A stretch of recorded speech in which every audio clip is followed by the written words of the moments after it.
For the past 3-ish years, the keyboard hobby has grown exponentially, bringing in a constant stream of newer hobbyists. Unfortunately, building keyboards is not a simple process and can take a lot of effort and time to figure out. And for a lot of newer enthusiasts, learning every aspect of keyboard building isn't worth it, and they would rather purchase a pre-built keyboard that works out of the box and that they can go and mod to their preferences.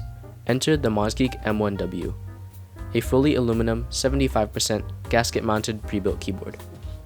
This keyboard is perfect for those who want a solid pre-built keyboard that they can mod and mess around with without breaking the bank. At $140, this keyboard competes with others like the Sidu V75. Also, it's worth mentioning I have the international version, which slightly differs from the domestic one, at least in terms of accessories. This keyboard comes with basically the same accessories as other Monsgeek boards, with a couple of extra things. Included is a nice coiled cable with metal connectors, a dongle for 2.4 GHz connection, a keycap puller, force break mod stickers, a metal switch puller, and some piano plate mount stabs. Now the stabs are a little confusing to me since the board already has stabs installed and both are plate mount rather than PCB mount. I'm not sure why these are included and why neither of the sets are PCB mount like the bare bones M1s, so that's a little weird. There's also the usual tape mod sticker included with all Monsgeek boards, a dust cover for the keyboard, a manual, and of course the board itself.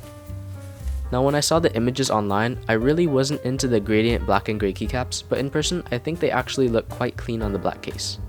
Before the sound test, let's take a quick look at the keycaps and switches.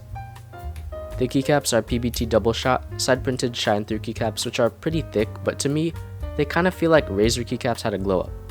They're definitely not GMK level or even like basic PBT Amazon keycaps level in terms of feel, but they're much better than the keycaps you find on like gaming keyboards. The switches on my unit are Akko V3 Piano Pro switches. They feature the same color scheme as the original Akko piano switches, but with a box stem and from what I can tell, an improved prelude process. These feel a bit smoother and the tolerances are slightly tighter, but otherwise they're about the same. I will mod this keyboard, but first, let's see how it sounds straight out of the box.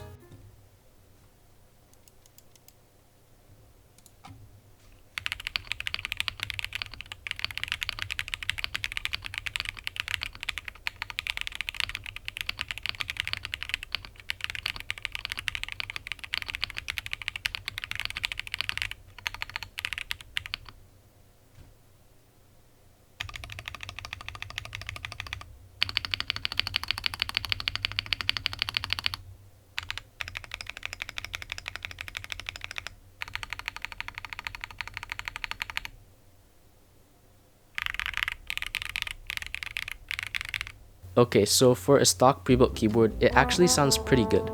My main critique is it sounds a little plasticky, kind of like the V75 from a little while ago. Of course, that's just me being picky, but I'm going to do a few simple mods to make this board sound a lot better, and it's gonna cost very little. First, let's disassemble the board and see what's going on inside. Here's the top case. Inside the case is a layer of pour-on PCB foam. The reason I call it PCB foam is that it has cutouts for the sockets on the PCB, and it sits directly under it. Under that foam is an anti-static sheet, just to make sure the PCB does not come into contact with the bottom case. Speaking of which, here is the bottom case. It has the iconic gold/brass side accents, and in the case are 2 batteries that power the wireless connectivity. Lastly is the PCB and plate assembly. I decided not to take it apart since I'm not planning to change anything up, but I did remove the screws on the back and the silicone gasket that sits under the spacebar for a little more pop. Between the PCB and polycarbonate plate is a PE foam sheet and pour-on plate foam. Alright, with all of that out of the way, let's get to modding. The first mod I'm doing is the good old Tempest tape mod. Though this board has a tape mod sticker included, I decided to use my own painter's tape since I can add several layers for a stronger effect. I ended up adding 2 layers since I felt that was sufficient. Next up is the force break mod using the included stickers. I didn't notice much metal on metal pinging in the stock configuration, but I decided to add the force break mod anyway since it can't hurt, right? In goes the anti-static sheet and the PCB foam.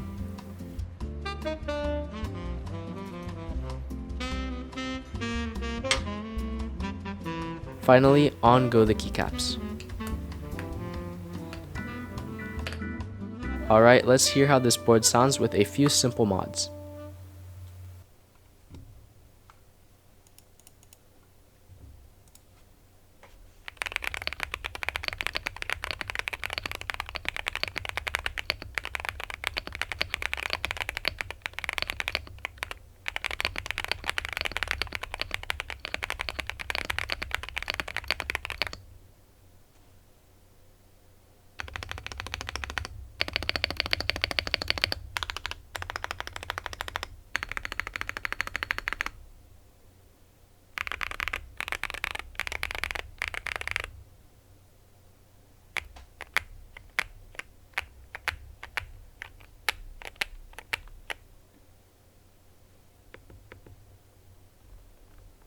Dang, this thing sounds deep. I think the main thing that affected the sound was the tape mod, which eliminated the initial plasticky sound signature and created a much deeper and thockier sounding profile that isn't too muted and still has a lot of pop. Obviously, in terms of feel, this board is pretty dang stiff, especially with both the tape and foam. If you're looking for a super flexible experience, this is probably not your board, but realistically, most boards aren't going to move a ton when you're typing normally anyways. So what do I think of this board? At $140, I think this keyboard is really good value. Now, in comparison to something like a Sidu V75, I think it's a pretty difficult decision and there's no clear winner. They're similarly priced and each has advantages and disadvantages.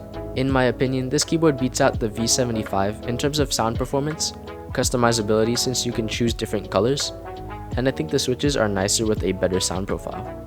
The V75 on the other hand has nicer keycaps, and though it has less color options, I think the one option it has is more cohesive, but not great if you're not into the retro look. In the end, it's really up to what you want in your keyboard.